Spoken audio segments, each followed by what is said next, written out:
توی ویدیو آخرم از 5 تا از محبوب ترین و بهترین و کاربردی ترین اپلیکیشن های موزیک پلیر برای دستگاه اندروید و iOS رونمایی کردم.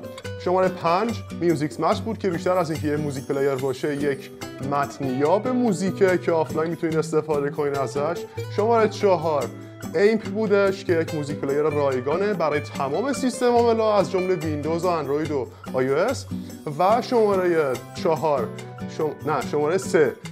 3 جت اودیو که یک موزیک پلیر خیلی قدیمیه برای عهد دقیانوسه و اشتراک میخواد، فری نیستش، رایگان نیست.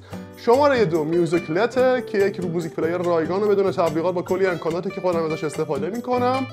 و شماره 1 که گل سرسبد مجموعه است، چیزی نیست جز پاورامپ که یه موزیک پلیر خیلی خفنه و کلی شخصی سازی داره، خروجی‌های مختلف داره، رابطه کاربری جذاب و حرفه‌ای داره و اکولایزرهای بسیار پیشرفته و بیشترین کیفیتی که میتونید ازش استفاده کنید.